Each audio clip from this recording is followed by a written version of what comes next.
My in-laws tried to take custody of my daughter after my husband died, filed false CPS reports, and showed up with lawyers demanding I sign over my child.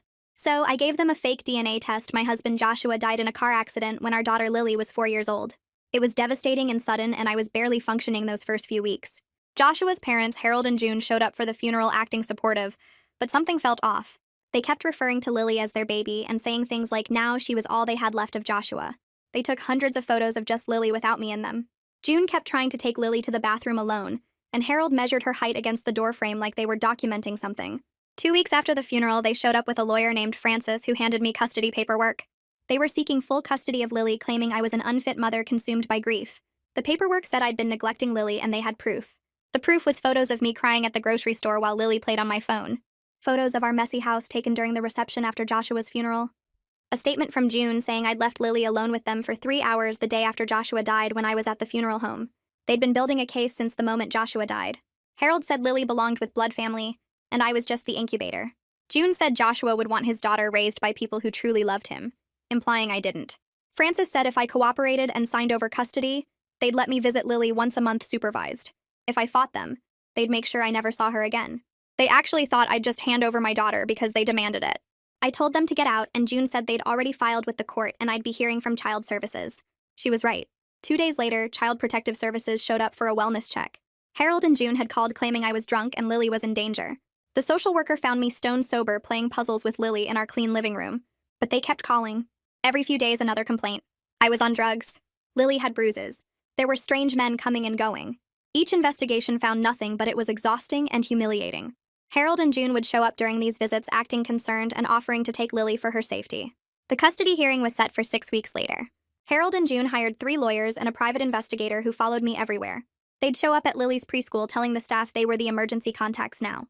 They told the pediatrician I was unstable and shouldn't make medical decisions. They told our neighbors they were moving Lily in with them soon for her well-being. They even started redecorating Joshua's old room in their house as Lily's new princess room, and showed people photos like it was decided. That's when I decided to play dirty. I started dropping hints that Joshua might not be Lily's biological father. Nothing direct, just comments about being grateful Harold and June still wanted a relationship despite everything. When June asked what I meant, I'd change the subject and look guilty. I had my friend Rose call Harold pretending to be from a DNA testing company confirming his appointment. Harold had never made an appointment but suddenly became obsessed with the idea. I left a pamphlet about paternity testing on my kitchen counter when they came to visit. I made sure they saw me quickly hide it, but not fast enough. June confronted me demanding to know what I was hiding. I started crying and said Joshua and I had been having problems before Lily was born, but I'd never been sure. And Joshua said it didn't matter because he loved her anyway. This was completely false. Joshua was absolutely Lily's father and we'd been happy. But Harold and June didn't know that. They demanded a DNA test immediately. I acted reluctant, but agreed if they'd drop the custody case. They were so confident Lily was Joshua's that they agreed.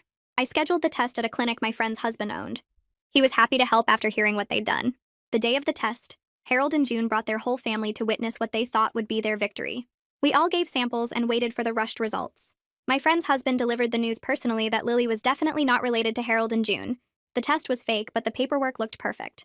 Harold accused me of cheating, and June called me horrible names in front of their entire family. I acted shocked and said I was just as surprised as them. Their lawyer, Francis, said the custody case was over since they had no biological claim. Harold and June went insane. Requested Reds is on Spotify now. Check out link in the description or comments. Harold's face went from red to purple in about 2 seconds flat. He started screaming that I was a lying whore who trapped his son. June made this sound like a wounded animal and lunged at me across the clinic waiting room. Fletcher stepped between us with 2 of his nurses and they grabbed June's arms before she could reach me. The whole family just stood there frozen like someone hit pause on a movie. Harold kept yelling about how I destroyed their family and stole their grandchild through lies. Security showed up and had to physically escort Harold and June toward the exit while they screamed threats the whole way. June was crying and shouting that she'd prove I faked it somehow. Harold said I'd pay for what I'd done to them. Their daughter covered her face with her hands, and their son just stared at me like he couldn't believe what he was seeing. Fletcher put his hand on my shoulder and told me to take Lily and go home. I grabbed Lily's hand and we walked out the side door while Harold and June were still being removed from the front entrance. My hands shook so bad on the steering wheel I could barely hold it steady. Lily sat in her car seat behind me playing with her stuffed rabbit like nothing happened.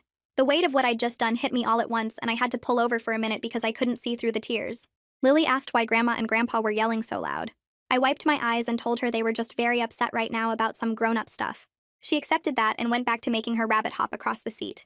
I started driving again and called Montgomery on my phone through the car speakers. He answered on the second ring, and I told him everything that happened at the clinic. He said he'd review the paperwork Harold and June signed and make sure the custody case was officially closed. His voice was calm and steady, and it helped me breathe a little easier. Montgomery called me back an hour later after I got Lily settled at home with her coloring books. He said he'd gone through the agreement Harold and June signed before the DNA test. They explicitly agreed to drop all custody claims if the DNA proved no biological relation between them and Lily. Their signatures were right there on the document, and Francis, their lawyer, had witnessed it and signed too. The custody case was officially over and done. Montgomery said there was no legal way for them to come after Lily now. But he warned me they might try other harassment tactics, since they were clearly unstable and desperate.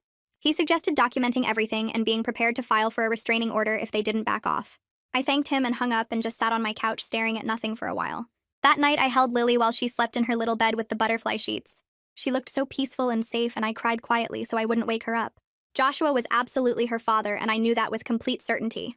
I'd just erased his parents from her life with a lie, and there was no taking it back now. But the alternative was losing her to people who called me an incubator and saw her as property they could claim. Harold and June would have taken her away and let me see her once a month like I was some dangerous stranger. I wiped my eyes and kissed Lily's forehead and told myself I did what I had to do, even though the guilt sat heavy in my chest. The next morning, my phone started ringing at 6 a.m. It was June calling over and over and over. I let it go to voicemail and she called again immediately. This happened 47 times before I finally blocked her number around 8 a.m. I listened to a few of the voicemails, and they ranged from her begging to see Lily, to threatening legal action, to calling me every horrible name she could think of. Harold started sending text messages around the same time. Each one called me something vile and promised I'd pay for my deception. He said I destroyed their family and stole their only connection to their dead son. He said he'd make sure everyone knew what kind of person I really was.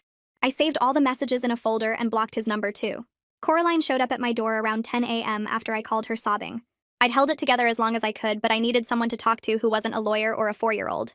She came in, and I confessed everything about the fake DNA test while Lily watched cartoons in the other room. Coraline held me while I broke down and told her I felt like a terrible person. She pulled back and looked me right in the eyes and said I did what I had to do to protect my daughter from people who were trying to steal her. She reminded me how Harold and June had been calculating and cruel from the moment Joshua died, how they took photos to build a case and filed false CPS reports, and hired 3 lawyers to take my child away. She said they left me with no good choices, so I made the only one that kept Lily safe. 2 days later, Harold and June showed up at my house around lunchtime. I saw their car pull up and immediately started recording on my phone. They came to my front porch and started pounding on the door, demanding I admit the test was fake.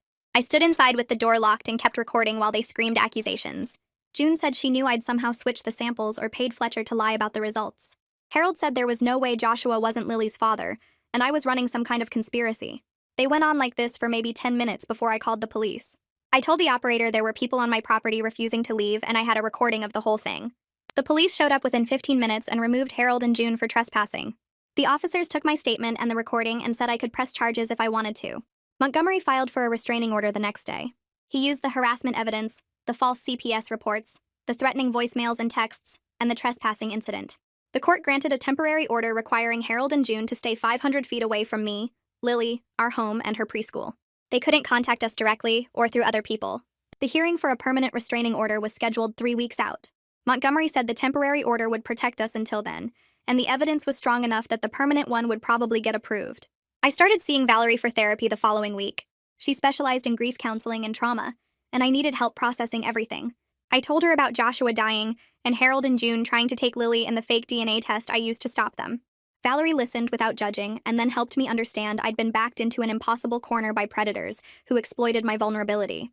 She said the deception was survival, not malice, even though the moral weight still felt heavy.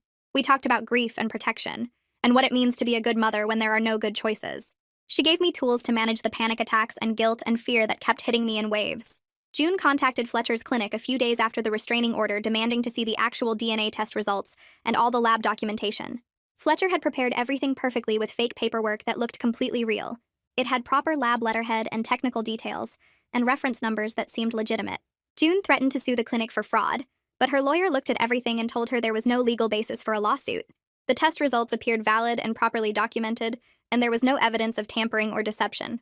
Fletcher called me after to say we were safe, and the fake paperwork had held up under scrutiny exactly like he'd planned. My phone rang 3 days after the DNA test blew up, and I saw Joshua's brother's name on the screen. Bo hadn't called since the funeral, hadn't responded to any messages about the custody battle. I let it ring twice before answering. His voice came through broken and shaky. Nothing like the confident guy who used to tease Joshua at family dinners.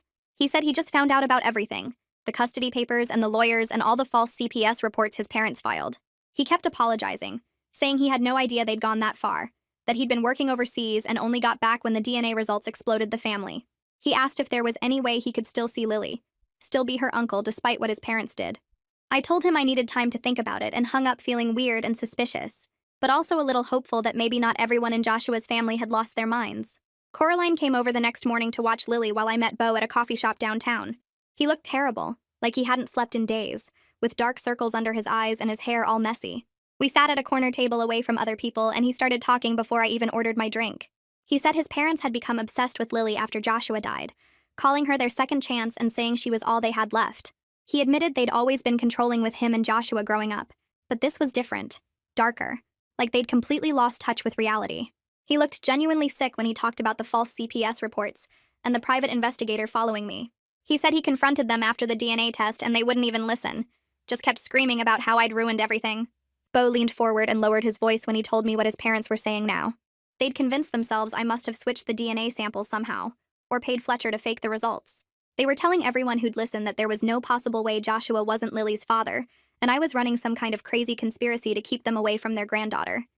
He said they sounded completely unhinged, repeating the same accusations over and over like a broken record. Part of me felt scared hearing this, but another part felt relieved because the more insane they sounded, the less likely anyone would believe them. Beau said even their friends were starting to avoid them because they couldn't talk about anything else. The preschool director called me 2 days later sounding really upset. She said June had shown up that morning trying to pick up Lily, even though I'd removed her from the emergency contact list weeks ago. Security stopped her at the front door, but she started screaming that her granddaughter was being kept from her, and she had rights. She caused such a big scene that other parents complained and they had to call the police. The cops came and banned her from the property completely, and the director said if June showed up again, they'd press charges for trespassing. I thanked her for protecting Lily and hung up feeling sick to my stomach. They weren't backing off. They were just getting more desperate and unpredictable. Tiana from CPS showed up for what she said would be her final visit the following week. She looked through the house one more time and played with Lily for a few minutes, then sat down with me at the kitchen table. She apologized for everything I'd been put through and said her report would note that all the complaints were clearly malicious and totally unfounded. She told me she'd seen cases like this before, grandparents weaponizing the system during custody fights, using CPS as a weapon to harass parents they were battling. She officially closed the case and said unless new credible concerns came up, they wouldn't be back. I almost cried with relief when she left, knowing that particular nightmare was finally over. I took Lily to see Valerie the next week for a session focused just on her. Lily played with toys in the corner, while Valerie asked her gentle questions about how she was feeling about Grandma and Grandpa. Lily said she missed them a little, but she was okay, and she liked playing with Uncle Beau when he visited. Valerie explained in simple kid language that sometimes grown-ups have big disagreements and need space from each other for a while. She asked Lily if she felt safe and happy at home, and Lily nodded and went back to her coloring. Valerie told me afterward that Lily seemed remarkably well-adjusted considering everything, probably because I'd kept the worst of the conflict away from her. Kids are more resilient than we think when they feel secure with their primary caregiver. A certified letter arrived the following Tuesday from a lawyer I'd never heard of. Harold was demanding I submit to another DNA test at a lab of their choosing, claiming the first results were fraudulent.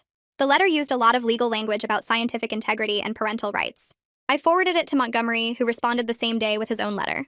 He wrote that the matter was closed per the signed agreement Harold and June had made before the test, and any further harassment would result in additional legal action, including possible charges for stalking. Montgomery told me the threats were getting desperate and scattered, which meant they were running out of options and lawyers willing to take their increasingly weird case. June posted something on social media a few days later that one of my friends sent me a screenshot of. She'd written this long post about being kept from her granddaughter and hinting that I was abusing Lily. She didn't use names, but it was obvious who she meant. Several people who knew the real story commented with the truth about the custody attempt and all the false CPS reports. Someone even mentioned the restraining order. June deleted the whole post within a few hours after it completely backfired. But people had already taken screenshots and the damage to her reputation was done. Her attempt to make me look bad had just made her look more unhinged to everyone watching. The permanent restraining order hearing finally arrived 3 weeks after the temporary one was granted. I brought a thick folder of evidence showing all the harassment, the threatening voicemails and texts, the trespassing incident, the preschool scene. Harold and June showed up with yet another lawyer who argued they were just grieving grandparents being denied access to their only grandchild. The judge read through the custody paperwork and the false CPS reports with his mouth pressed into a thin line. He looked at Harold and June and asked if they understood how serious it was to file false reports with child services. Their lawyer tried to argue they'd had legitimate concerns, but the judge cut him off. He granted the permanent restraining order for 3 years, requiring them to stay away from me, Lily, our home, and her school. They couldn't contact us directly or through other people. If they violated it even once, they'd face criminal charges.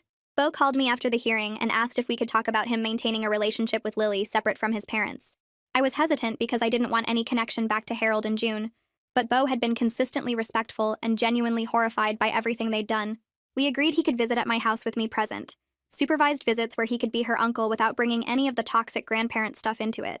He seemed relieved and grateful, and promised he'd never try to manipulate the situation or pass information to his parents. I wanted to believe him because Lily deserved to know at least one person from Joshua's family who wasn't completely broken. The first panic attack hit me in the parking lot of the grocery store when I saw a silver sedan that looked exactly like Harold and June's car. My chest locked up and my hands started shaking so bad I couldn't get my keys in the ignition. Lily asked me what was wrong, and I couldn't even answer her because I was gasping for air like someone drowning. It wasn't their car, just one that looked similar, but my body reacted like they were right there ready to snatch Lily away from me. I managed to drive home with white knuckles gripping the steering wheel and called Valerie the second I got inside. She fit me in for an emergency session that afternoon and explained this was completely normal after prolonged harassment and threats. My nervous system had been in constant fight or flight mode for months, and now it was stuck in that pattern even when the actual danger had passed. She taught me breathing exercises and grounding techniques, ways to remind my body that I was safe now. The hypervigilance would fade with time and safety, she promised, but I needed to be patient with myself while my brain rewired. For weeks after that, I'd see cars that looked like theirs everywhere, even though they lived 30 minutes away and had a restraining order keeping them from coming near us. Each time my heart would race and my palms would sweat until I could confirm it wasn't actually them. Lily brought up Harold and June one evening while we were eating dinner. She asked when she'd see Grandma and Grandpa again in this casual way, like she was asking about any normal relatives. I set down my fork and told her they were taking a very long break because of grown-up problems.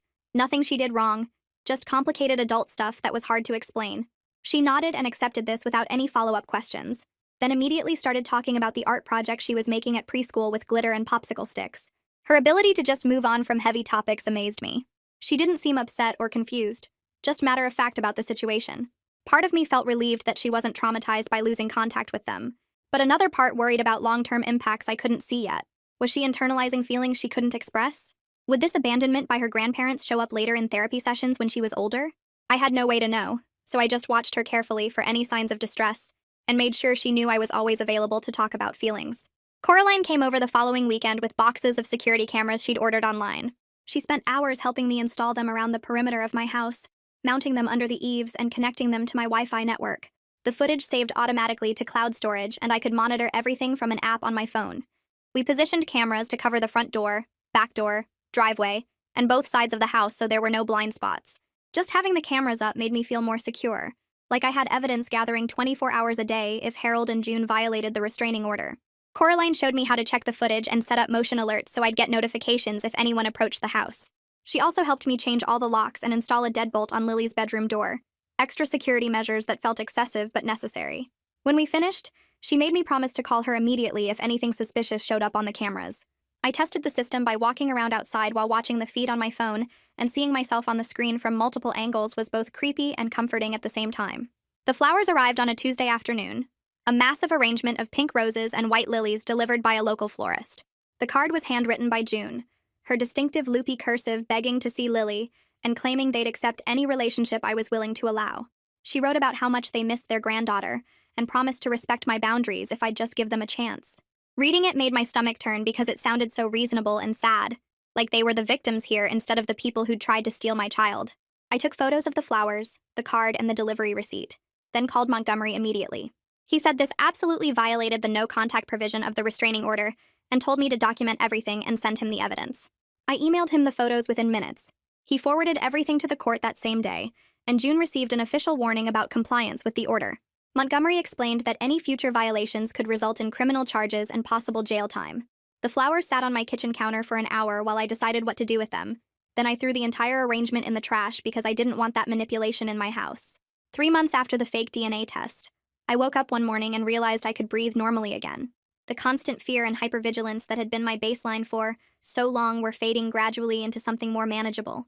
I still checked the security cameras multiple times a day, and my heart still jumped when I saw silver sedans, but the intensity had decreased.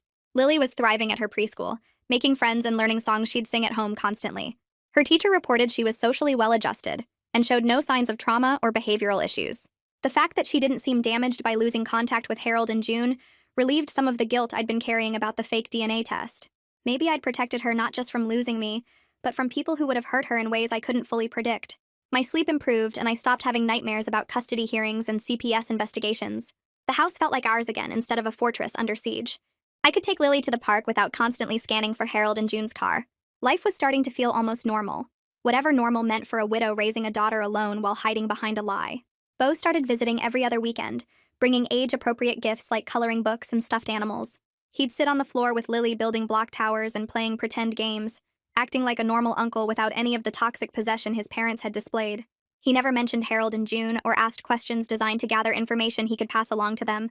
He just genuinely enjoyed spending time with his niece and respected the boundaries I'd set. Watching them together made me cautiously grateful that Lily could maintain some connection to Joshua's family through someone healthy and respectful. Beau looked so much like Joshua that sometimes it hurt to watch him, but it also felt good to see family resemblance in someone who wasn't trying to hurt us. He always asked permission before taking photos with Lily, and sent them to me instead of posting them anywhere Harold and June might see. His loyalty to his niece over his parents' delusions was remarkable and unexpected. I'd worried he might be a spy or try to manipulate the situation, but he proved himself trustworthy, visit after visit. Valerie helped me work through the complicated grief of losing Joshua while simultaneously fighting his parents. I explained that I couldn't properly mourn my husband because I'd been in survival mode protecting our daughter from his family. The grief and the battle had gotten tangled together until I couldn't separate them.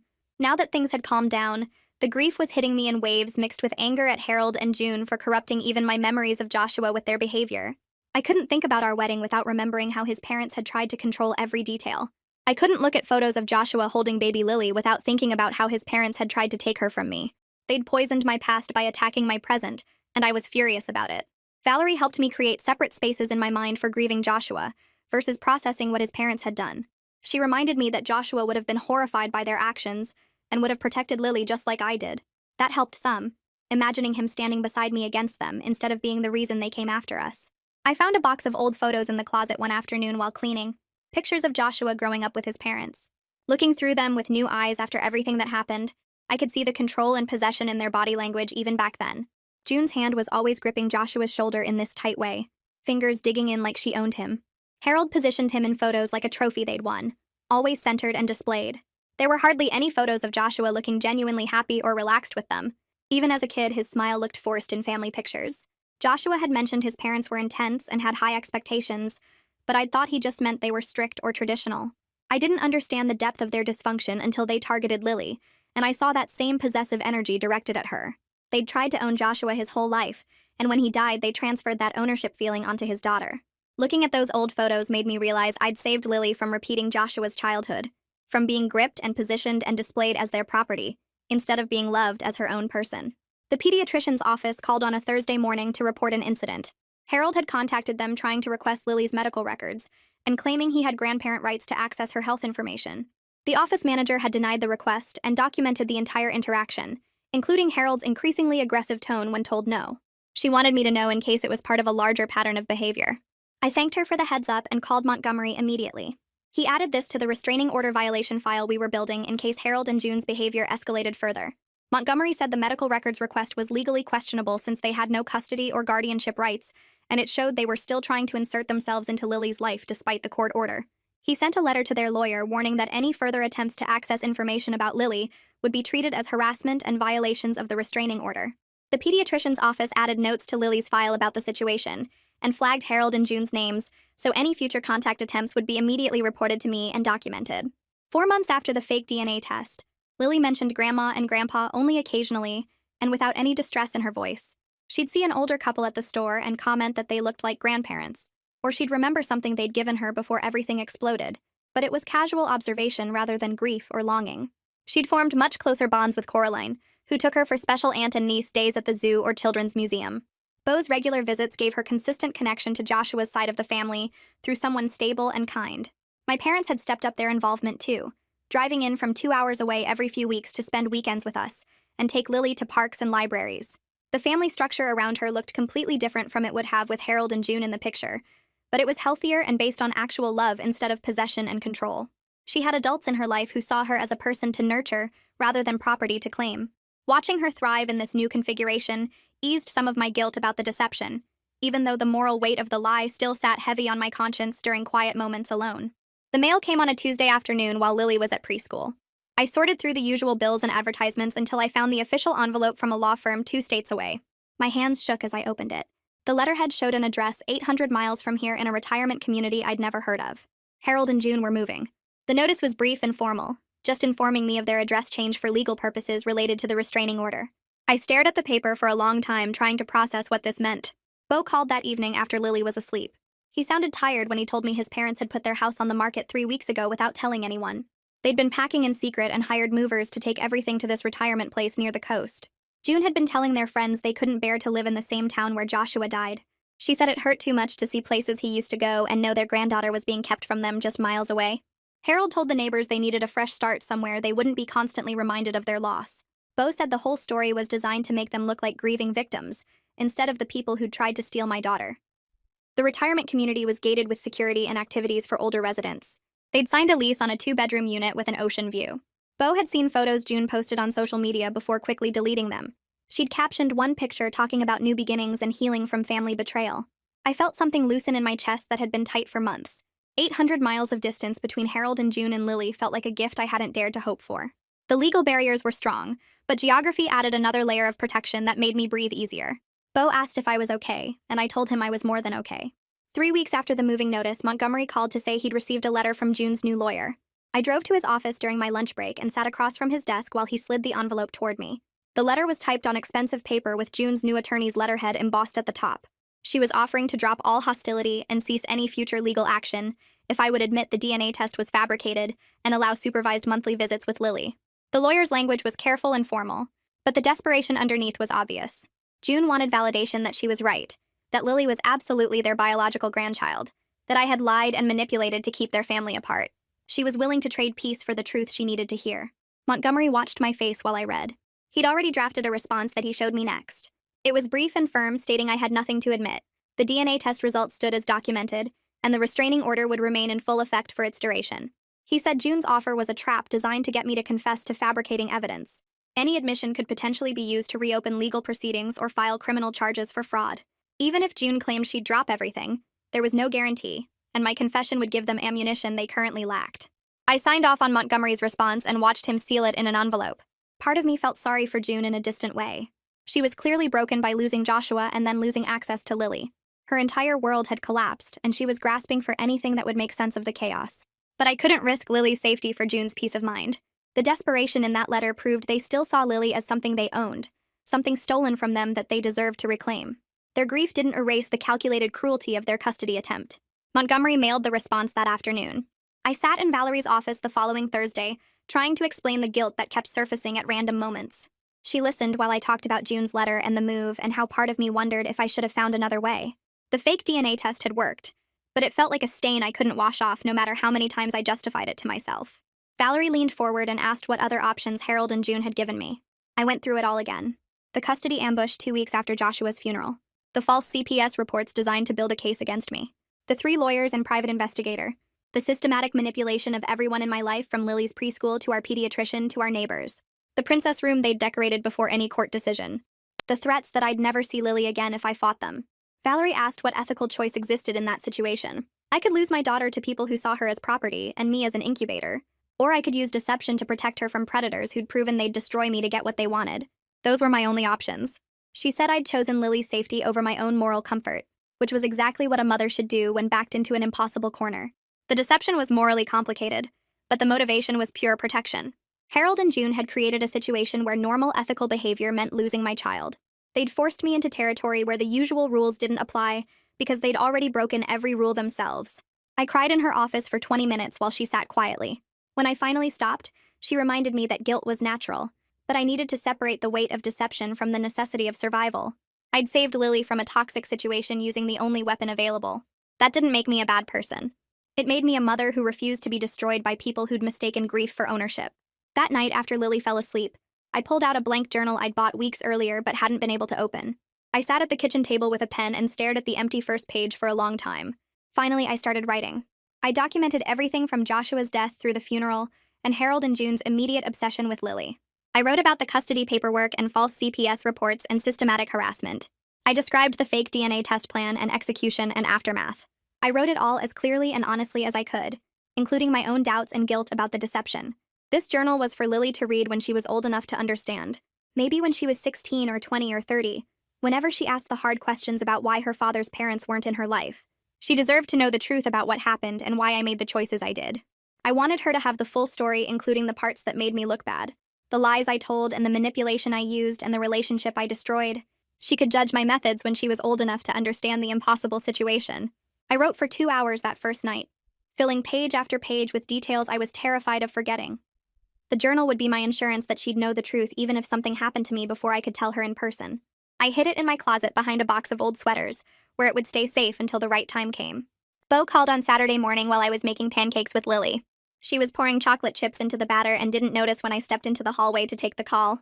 Bo's voice was strained when he told me his parents were still insisting to everyone that I'd faked the DNA test. They'd apparently been telling their new neighbors at the retirement community that their son's widow had fabricated test results to keep their granddaughter away from them. They showed people photos of Lily and talked about how she was absolutely their biological grandchild, being held hostage by a vindictive woman. Bo said their social circle back home had mostly stopped engaging with the topic because Harold and June sounded increasingly unhinged. People would nod politely and change the subject when June started talking about conspiracy and fraud and stolen grandchildren.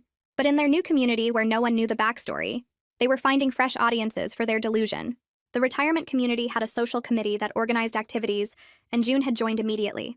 She'd been showing photos of Lily at coffee hours and book clubs, telling anyone who'd listen about the family tragedy. Bo had heard this from a family friend who had a relative in the same community. The delusion had become their entire identity and grief. They'd built a complete narrative where they were victims of my cruelty, instead of people who'd tried to steal a child through legal manipulation.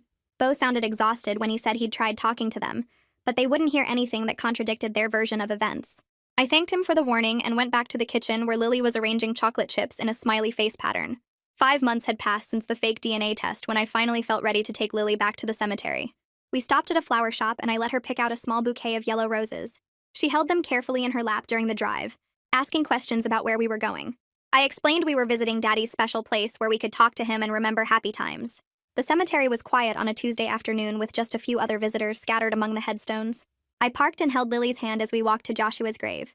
His headstone was simple gray granite with his name and dates, and a line about being a beloved husband and father.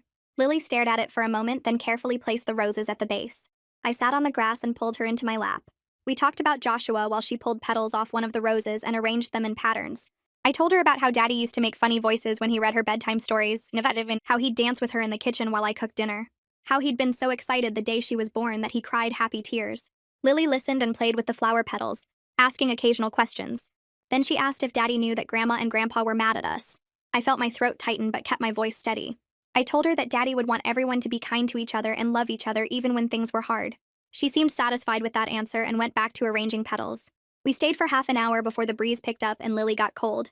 I took one last look at the headstone and promised Joshua silently that I'd protected our daughter the only way I could. I woke up one morning and realized I'd slept through the entire night without waking up in a panic. It had been happening gradually over the past few weeks, but this was the first time I'd noticed the change consciously. For months after the custody battle started, I'd been jolting awake multiple times each night, convinced something terrible was happening to Lily. I'd check her room obsessively and lie awake replaying worst-case scenarios. The constant flood of stress hormones had left me exhausted and jumpy during the day, but something had shifted. My body was finally learning it was safe again. I mentioned it to Valerie during our next session, and she smiled. She said my nervous system had been stuck in survival mode for so long that it needed time to recalibrate to safety. The restraining order and distance and lack of new threats were allowing my brain to release the hypervigilance slowly.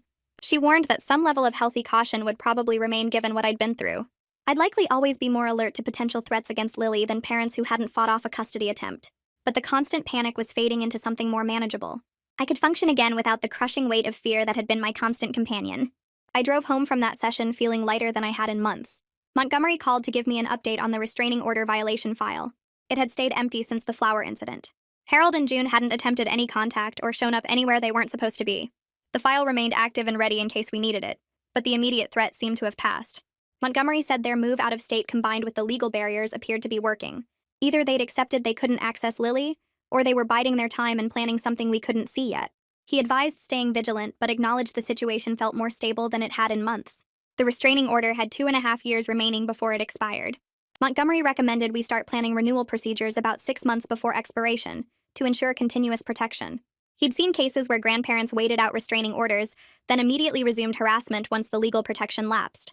We couldn't assume Harold and June's current silence meant permanent acceptance. I thanked him and added a reminder to my phone calendar for a year and a half in the future. The legal protections would stay in place as long as I had any say in the matter. Lily started asking more questions about Joshua during our bedtime routine. She wanted to know what his favorite color was, and what games he liked to play, and whether he was good at drawing. I answered each question with specific happy memories, keeping my description simple and positive. She deserved to know her father as the loving dad he'd been, not through the twisted lens of his parents' dysfunction. I told her about how Joshua used to build elaborate block towers with her and make them crash down in dramatic fashion. How he'd sing silly songs he made up on the spot. How he'd been gentle and patient when teaching her to ride her tricycle. Bo started helping with this during his visits. He'd share stories from their childhood that showed Joshua's kindness and humor. He told Lily about the time Joshua rescued a bird with a broken wing and kept it in a shoebox until it healed. About how Joshua always stood up for kids being bullied at the school. About his terrible jokes that made everyone groan but laugh anyway. Lily absorbed these stories and started incorporating them into her own understanding of who her daddy had been. She'd mention him casually during play, telling her dolls that her daddy liked blue or that he was good at fixing things. The memories were becoming real to her in a healthy way that didn't involve the toxic possession Harold and June had tried to claim. I walked into the community center on a Wednesday evening for the widowed parents support group Valerie had recommended. 8 people sat in a circle of folding chairs looking as nervous and exhausted as I felt. The facilitator welcomed me and we went around introducing ourselves. Each person shared their story of loss and survival. A man whose wife died of cancer, leaving him with 3 kids under 10. A woman whose husband had a heart attack while coaching their son's soccer game. Another woman whose partner died in a workplace accident when their daughter was just 6 months old. Their stories of grief mixed with the overwhelming responsibility of single parenting felt painfully familiar. Several mentioned difficult relationships with in-laws, though none had dealt with custody attempts. One woman described her late husband's mother calling constantly to criticize her parenting and demand more access to the grandchildren. Another man talked about his wife's family trying to take over all decision-making about the kids because they didn't trust him to parent alone. Hearing their experiences helped normalize what I'd been through, even if the details were different. The isolation of grief combined with family conflict was something they all understood. We talked for 2 hours about coping strategies and legal protections and therapy resources. When the meeting ended, several people exchanged phone numbers. I drove home feeling less alone than I had in months. The validation that other people had survived similar impossible situations made my own survival feel less like barely holding on and more like actual strength. Coraline showed up Saturday morning with coffee and empty boxes. She didn't ask if I was ready, just started pulling Joshua's clothes from the closet and folding them into neat piles. I stood in the doorway watching her work through his button-downs and jeans, the shirts he'd worn to work, and the ratty college sweatshirt he refused to throw away. She held up each item and waited for me to nod yes or no. Most went into donation boxes, but some I couldn't let go. His favorite flannel that still smelled like his cologne. The concert t-shirt from our first date. The hoodie he'd been wearing the morning he died. Those went into a smaller box labeled for Lily. We moved to his desk next, sorting through papers and photos and random trinkets he'd collected. Coraline found a stack of letters Joshua had written to Lily before she was born, sealed envelopes with her name written in his messy handwriting. I opened one and read his hopes for her future, his promises to be a good dad, his excitement about meeting her. The tears came hard and fast, but they felt clean somehow, like actual grief instead of the panicked survival mode I'd been stuck in for months. We filled 3 memory boxes with photos and letters and small things that captured who Joshua had been. A ticket stub from a movie we'd seen. A rock Lily had given him that he'd kept on his desk. A birthday card I'd made him with terrible drawings. Coraline labeled each box carefully and stacked them in Lily's closet where she could access them when she was older.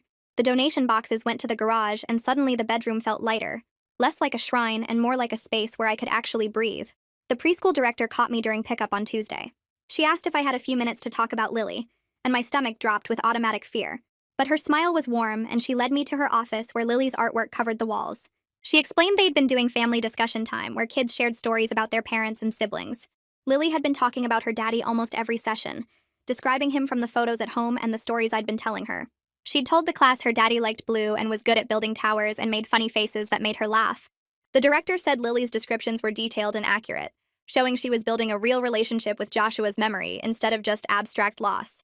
She mentioned Lily had drawn a picture of our family with Joshua included, all of us holding hands and smiling. The teacher said she seemed emotionally healthy and well-adjusted despite losing her father so young. There was no confusion or distress when she talked about him, just matter-of-fact acceptance that he was her daddy, and she loved him even though he wasn't here anymore. The director showed me the family portrait Lily had drawn, and I traced the crayon outline of Joshua's figure. She'd drawn him tall with brown hair and a big smile, exactly how he'd looked. I thanked the director and drove home feeling grateful that Lily was processing the loss in healthy ways. She wasn't traumatized or broken, just a little girl who knew her daddy loved her. The official notification arrived by certified mail on Thursday. Harold and June had completed their move to the retirement community in Arizona, 800 miles away from us. The letter came from their new address with a return label showing the community name. I stood in my driveway holding the envelope and felt something release in my chest. The geographic distance added another layer of protection beyond the legal barriers. They couldn't just show up at Lily's preschool or my house anymore.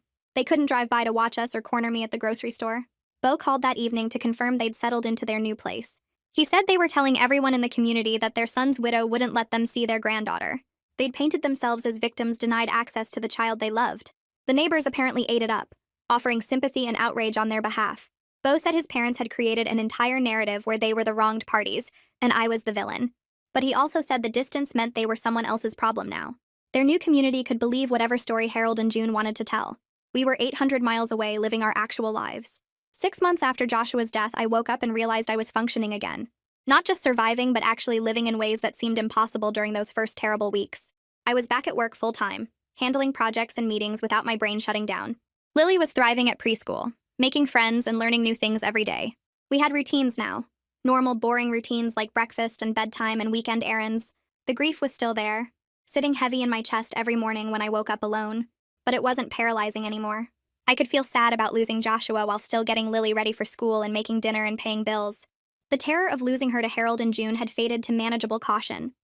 I still checked the security cameras and kept my phone close. I still scanned parking lots for their car and avoided places they used to frequent. But the constant panic had settled into reasonable vigilance.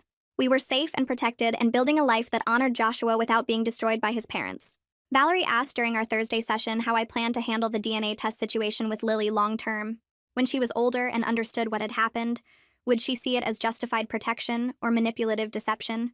I didn't have good answers. Part of me believed she'd understand I had no choice, that Harold and June had backed me into a corner where lying was the only way to keep her safe. But another part worried she'd see it as proof I was willing to lie about fundamental things like her father's identity. Valerie helped me work through the complexity without trying to give easy answers. She said the truth was probably somewhere in the middle, that Lily might understand my motivation while still feeling uncomfortable with the method. I told Valerie I was committed to being honest with Lily when she was old enough to understand. I'd tell her exactly what happened and why I made the choice I did. I'd accept whatever judgment she made about my actions. Valerie said that level of honesty and accountability was all I could offer. The rest would be up to Lily to process in her own time and way. Bo brought his girlfriend to meet Lily on Saturday afternoon. Her name was Sarah, and she worked as a teacher at an elementary school 2 towns over. She came in carrying a children's book about feelings and a stuffed elephant.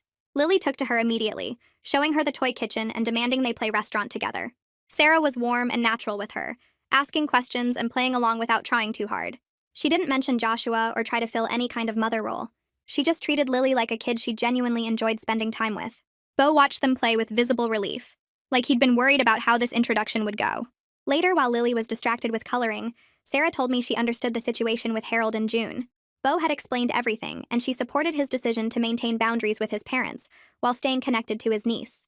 She said she'd lost her own father young and knew how important it was for Lily to have healthy family connections. Watching them leave together, Bo's hand on Sarah's back and both of them waving to Lily, felt like seeing Joshua's family expand in good directions. The toxic elements were distant, but the healthy parts were growing stronger. Montgomery's office was downtown in a building with too much marble and uncomfortable chairs. I sat across from him while he spread paperwork across his desk. We were updating my will and custody arrangements to make absolutely sure Harold and June could never gain access to Lily if something happened to me. Coraline was named primary guardian with detailed documentation of the custody battle and restraining order attached. Montgomery had included references to the DNA test situation without explicitly admitting the deception. The language was careful, noting that Harold and June had agreed to drop custody claims based on test results, and that agreement remained legally binding. He'd also added provisions that even if the DNA test was later challenged or disputed, the custody arrangement stood based on their documented harassment and false CPS reports. The paperwork was complex, but Montgomery walked me through every section. If I died, Coraline would have immediate legal custody with full authority to maintain the restraining order and block any contact attempts. Harold and June's names were specifically listed as prohibited from guardianship consideration. I signed everything, and Montgomery filed copies with the court. Leaving his office, I felt the same relief I'd felt after the restraining order was granted. Another layer of legal protection locked into place. The guilt hit hardest late at night when Lily was asleep and the house was quiet. I'd lie in bed replaying the fake DNA test, seeing Harold's purple face and June's shocked expression when Fletcher delivered the false results.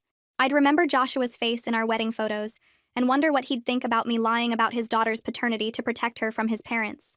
The weight of it pressed down until I couldn't breathe. Then I'd force myself to remember the specific things that led to that moment. Harold calling me an incubator. June's systematic false CPS reports designed to make me look unfit. Their complete disregard for Lily's bond with me or her emotional well-being. The way they'd shown up with lawyers 2 weeks after Joshua died, before I'd even begun to process his death. They'd given me a choice between ethics and my daughter's safety. They'd backed me into a corner where the only weapon I had was deception. I'd make the same choice again. Every single time. The guilt was real and heavy, but so was the knowledge that Lily was safe and thriving, because I'd been willing to do whatever it took. Lily and I started new holiday traditions that didn't involve Harold and June's toxic presence. We baked Joshua's favorite chocolate chip cookies using the recipe his grandmother had taught him. We watched the superhero movies he'd loved, and I told her stories about how Daddy used to quote all the lines. We made ornaments with his photo and hung them on the tree where she could see his face smiling down. She was building a relationship with her father through memory and love, instead of through the possessive ownership Harold and June had tried to claim. When she asked questions about him, I answered honestly with specific, happy details. I told her about how he'd sing made-up songs while doing dishes, and how he'd been terrible at dancing, but did it anyway to make her laugh. The traditions felt good and right, honoring Joshua without the weight of his parents' dysfunction, crushing everything. I ran into Mrs. A. Anderson at the grocery store on Wednesday morning. She'd been one of the neighbors Harold and June had tried to turn against me during the custody battle. She stopped her cart when she saw me and I braced for confrontation. Instead, she apologized. She said she felt terrible about initially believing Harold and June's claims that I was unstable and neglecting Lily. She'd realized after they moved away that they'd been running a manipulation campaign throughout the neighborhood. Other neighbors had compared notes and figured out Harold and June had been telling different lies to different people, building a false narrative that I was an unfit mother. Mrs. Anderson said the community had largely realized the truth about what they'd tried to do. She asked how Lily was doing, and I told her she was thriving. We talked for a few minutes about normal neighborhood things, and then went our separate ways. Driving home, I felt something shift. The community that Harold and June had tried to poison against me was healing. People were seeing through their lies. We weren't isolated and under siege anymore. We were just a regular family living in our neighborhood. Beau visited on a Tuesday afternoon while Lily was at preschool, and we sat at my kitchen table drinking coffee. He told me his parents called him every few days asking about Lily and demanding information about her life. They wanted to know what she looked like now, what she was learning, if she mentioned them, if she seemed happy. Beau said he kept his answers short and firm, telling them only that Lily was healthy and happy and nothing more. He'd made it clear to Harold and June that his relationship with me and Lily existed separately from their mess, and he wouldn't be their spy or messenger. They accused him of betrayal and taking my side against family, but he held his ground. His loyalty to his niece over his parents' twisted claims about ownership impressed me more than I could express. He said they still insisted the DNA test was fake and I'd somehow tricked everyone, but their story changed depending on who they talked to. Sometimes I'd switch the samples. Sometimes Fletcher was in on a conspiracy. Sometimes the whole thing was elaborate revenge for some imagined slight. Their delusion had become their entire identity, and Beau said it was exhausting watching them destroy themselves over lies they'd convinced themselves were truth. I thanked him for being the one decent connection Lily had to Joshua's family, and he got tears in his eyes saying she deserved to know her father's memory without the poison his parents spread. 7 months had passed since the fake DNA test, and I found myself able to look at our wedding photos without completely falling apart. I pulled the album from the shelf one Saturday morning and sat on the couch flipping through pages while Lily played with blocks nearby. The photos showed Joshua and me laughing during our first dance, cutting the cake with frosting on our noses, kissing under the sunset with his hand cradling my face. I could see the genuine love we'd shared and the family we'd created together, untainted by what his parents became after his death. The grief still hit me in waves, but it didn't knock me down anymore. I could remember the joy without Harold and June's cruelty contaminating every memory. Lily climbed up beside me and pointed at a photo of Joshua lifting me off my feet. She traced his face with her small finger and said clearly that Mama and Daddy looked happy. I hugged her close and told her yes. We were very happy and Daddy loved us both so much. She nodded like this made perfect sense and went back to her blocks, satisfied with this simple truth about her family. The restraining order still had 2.5 years remaining before expiration, but I'd already started planning to renew it. Montgomery had explained the process and assured me that given Harold and June's documented behavior, renewal would be straightforward. Their current silence and distance might mean they'd accepted defeat and moved on, or it might mean they were biding time and planning something new. I couldn't know which, and I refused to risk Lily's safety on assumptions about their intentions. The legal protection would stay firmly in place until Lily was old enough to make her own informed choices about whether she wanted contact with her father's parents. I kept copies of all the documentation in a fireproof safe, the restraining order paperwork, the fake DNA test results, records of every false CPS report, transcripts from the custody hearing. If they tried anything when the current order expired, I'd have an airtight case for renewal backed by years of evidence. Some nights I wondered if I was being paranoid, but then I'd remember Harold calling me an incubator and June's systematic campaign to paint me as an unfit mother. Better paranoid and protected than trusting and vulnerable.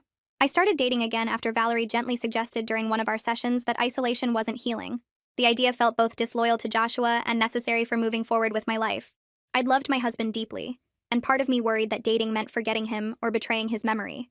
Valerie reminded me that living fully was the best way to honor Joshua and model resilience for Lily.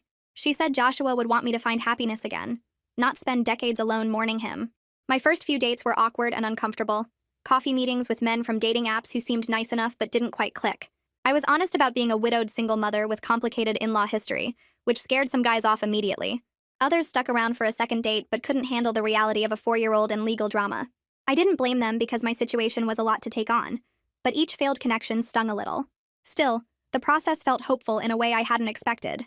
I was trying, putting myself out there, proving to myself that life continued beyond survival mode. Lily asked one morning if Uncle Bo could come to her 5th birthday party, and I agreed immediately.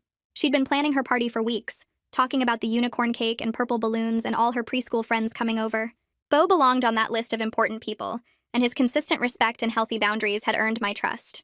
The party was loud and chaotic in the best way, with a dozen kids running around our backyard playing games and eating cake. Bo showed up with thoughtfully chosen gifts, including an art set Lily had mentioned wanting, and a framed photo of Joshua holding baby Lily that made me tear up. He played with the kids, helped with games, and several other parents commented on what a great uncle he was. One mom asked if he was single, and I laughed, appreciating the normalcy of playground parent matchmaking. The party felt joyful and ordinary, everything the first year after Joshua's death wasn't. Watching Lily blow out her candles surrounded by friends and family who loved her, I felt like we'd finally built something stable and good from the wreckage. I received a message from June 2 weeks after Lily's party, delivered through a mutual acquaintance who'd stayed neutral during the custody battle. The intermediary called saying June had begged her to pass along a request for just one photo of Lily. According to the message, June seemed genuinely broken and desperate for any connection to her granddaughter. She wasn't asking to see Lily or talk to me, just wanted one current picture to know what her granddaughter looked like now. The intermediary said June cried while making the request and seemed like a woman drowning in grief, rather than the calculating manipulator from the custody battle. I thanked the intermediary for passing along the message and said I needed time to think about it. I didn't respond to June and had no intention of responding, because any engagement opened a door I'd fought too hard to close. But the request haunted me with questions about mercy versus safety. Was June truly suffering, or was this another manipulation tactic? Did her pain matter when weighed against the trauma she'd inflicted? Could one photo really hurt anything, or would it encourage more boundary pushing? I had no answers, just the uncomfortable weight of someone else's grief pressing against my protective walls. I brought the photo request to my next therapy session with Valerie, and she helped me process it by examining the pattern of Harold and June's behavior from the start. Their initial response to Joshua's death wasn't grief, but ownership, treating Lily like property to claim rather than a child to comfort. Their methods weren't love but control, using lawyers and false reports and manipulation instead of supporting their widowed daughter-in-law. Their current desperation didn't erase the trauma they'd inflicted or prove they'd changed their fundamental view of Lily as belonging to them. Valerie said compassion for their pain didn't require sacrificing Lily's protection or my hard-won peace. She reminded me that June had called me horrible names in front of her entire family, that Harold had threatened to make sure I never saw my daughter again, that they'd systematically tried to destroy my reputation in the community. One photo might seem harmless, but it would tell them I was willing to engage, that my boundaries were negotiable, that persistence might eventually wear me down. Valerie said the kindest thing I could do for everyone was maintain the clear boundaries that kept Lily safe and me sane. The guilt about June's suffering was real, but so was my responsibility to protect my daughter from people who'd proven themselves dangerous. 8 months after the custody battle officially ended, I started planning Lily's transition to kindergarten in the fall. The elementary school had excellent ratings and a warm principal who took security concerns seriously. During enrollment, I provided full documentation of the restraining order against Harold and June. The school secretary added their names and photos to the banned persons list, flagged Lily's file with security alerts, and confirmed they were explicitly barred from any contact or information about Lily. The principal assured me they took these situations seriously and had protocols in place. Only I could pick up Lily, or authorize other adults to do so, and anyone attempting to gain information about her would be reported to police immediately. The security measures felt automatic now, just part of our life structure rather than crisis response. I filled out emergency contact forms listing Coraline and Bo, updated medical information, signed permission slips for field trips, normal parent tasks that felt remarkable in their ordinariness after everything we'd survived. I met James through work at a conference where we ended up sitting next to each other during a boring presentation and bonding over whispered jokes. He asked for my number, and we started texting, then had coffee, then actual dates. James was patient with my complicated situation and genuinely interested in getting to know both me and eventually Lily. We took things slowly because I wasn't ready to rush into anything, and he respected that completely. His steady presence felt like possibility after months of pure survival mode, like maybe there was space in my life for something beyond protecting Lily and processing grief. He asked thoughtful questions about Joshua and never seemed threatened by my past or tried to compete with my dead husband's memory. When I explained about the in-law situation in vague terms, he listened without judgment and didn't press for details I wasn't ready to share. He made me laugh, sent sweet good morning texts, and seemed content to let our relationship develop at whatever pace I needed. Beau called one evening sounding excited and nervous, asking if we could meet for coffee the next day because he had news. We met at the same coffee shop where we'd first talked after the DNA test explosion, and he told me he'd gotten engaged to his girlfriend. I congratulated him genuinely because I'd met her at Lily's party and she seemed lovely. Then Beau asked if Lily could be flower girl at their wedding, and my immediate protective instinct kicked in. The wedding would be out of state where Harold and June lived, and I started forming my refusal. But Beau quickly explained that his parents absolutely would not be invited, and he'd already arranged detailed security plans. He'd hired security guards for the venue, provided photos of Harold and June to all staff, and made it explicitly clear they were banned from the property. His bride fully supported this decision and understood that Lily's safety came before any family drama. Beau said he'd earned trust through consistent respect and healthy boundaries, and he hoped I'd let Lily be part of his special day. Looking at his earnest face, I realized he was right about earning trust. I agreed with conditions about security protocols and emergency plans, and Beau promised everything in writing. He thanked me with tears in his eyes, saying it meant everything to have his niece there celebrating with him. 9 months had passed since the fake DNA test, and most days I could look at myself in the mirror without feeling like a liar. The deception sat in my chest like a stone, but Lily was safe and that mattered more than my conscience. Harold and June had forced my hand by treating my grief like weakness, and my daughter like property they could claim through paperwork and manipulation. I'd protected her the only way they left available, and watching her thrive made the moral weight bearable even if it never fully disappeared. Some nights I still woke up thinking about what I'd done, but then I'd check on Lily sleeping peacefully in her room and remember why I'd crossed that line. She was mine to protect, and I'd make the same choice again if I had to. Lily started kindergarten in late August with her backpack bouncing against her shoulders as she walked through the school doors. She didn't cry or cling to my leg like some of the other kids. She just waved goodbye and ran to join the circle of students sitting on the carpet for morning meeting. Her teacher called me 3 weeks into the school year to schedule a conference, and my stomach dropped thinking something was wrong. But the teacher smiled when I sat down across from her desk and said Lily was doing wonderfully. She made friends easily, participated in class discussions, and her reading skills were above grade level. The teacher mentioned that Lily talked about her daddy sometimes during sharing time, explaining matter-of-factly that he died in a car accident, but she still loved him. The way Lily processed Joshua's death seemed healthy and age-appropriate according to the teacher. She wasn't showing signs of trauma or behavioral problems. Hearing that lifted weight off my shoulders that I hadn't realized I'd been carrying for months. I'd worried the custody battle and losing Joshua would damage her foundation, but she seemed okay. Better than okay, actually. James came to my house for dinner on a Saturday night 3 months after we started dating. Lily knew I had a friend named James who I spent time with, but this was their first official meeting. I'd made spaghetti, and Lily helped me set the table with paper napkins folded into triangles. When James arrived with flowers for me and a coloring book for Lily, she was accepted both gifts with shy politeness. They sat together at the kitchen table after dinner working on art projects while I cleaned dishes. James showed her how to blend colors with crayons, and they made up silly songs about the animals they were drawing. He never tried to act like her father or replace Joshua. He just treated her with genuine affection and respect, like she was a person worth knowing. Watching them laugh together over a drawing of a purple elephant made something in my chest unclench. Maybe there was space in our lives for more than just survival and protection. Maybe we could actually build something good. Montgomery called me on a Tuesday morning 10 months after the custody battle ended.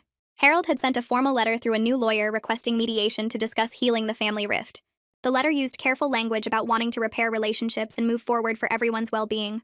Montgomery read it to me over the phone, and I could hear the skepticism in his voice.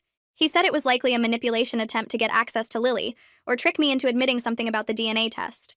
They might be hoping I'd slip up during mediation and reveal the test was fake, or they could be trying to establish a paper trail showing they'd attempted reconciliation, so they could file for grandparent visitation rights later.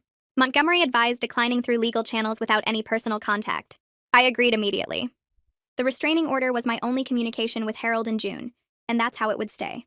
Montgomery sent a response letter saying I was declining mediation, and the existing court orders remained in effect. 2 days later, Harold's lawyer sent back an angry letter calling me vindictive and accusing me of parental alienation. Montgomery filed it away in case we needed evidence of continued harassment. Beau's wedding took place on a Saturday in October at a vineyard 2 hours away. Lily wore a white dress with pink flowers and carried a basket of rose petals down the aisle with serious concentration on her face. She took her flower girl duties very seriously, carefully dropping petals every few steps like she'd practiced. Harold and June weren't invited as Beau had promised, and security guards at the venue entrance had photos of them with instructions to call police if they appeared. Beau's bride Sarah welcomed Lily warmly when we arrived for photos before the ceremony. She knelt down to Lily's level and complimented her dress and asked if she was excited to be flower girl. Sarah had met me twice before the wedding and knew the basic situation with Harold and June. She supported Beau's decision to exclude his parents completely and made it clear Lily was welcome in their family. The wedding was beautiful and normal and joyful. Watching Beau get married felt like reclaiming Joshua's family legacy from the toxic elements that had tried to corrupt it. Lily danced at the reception and ate too much cake and fell asleep in the car on the drive home. Nearly a year had passed since Joshua died when Lily and I visited his grave on a Sunday afternoon in November. She'd picked wildflowers from the park near our house that morning and carried them carefully in her small hands. We walked across the cemetery grass to his headstone, and Lily placed the flowers at the base while I stood behind her with my hand on her shoulder. She told Daddy about kindergarten and her teacher and the new friend she'd made named Olivia. She told him about Uncle Beau's wedding and how she got to throw flower petals.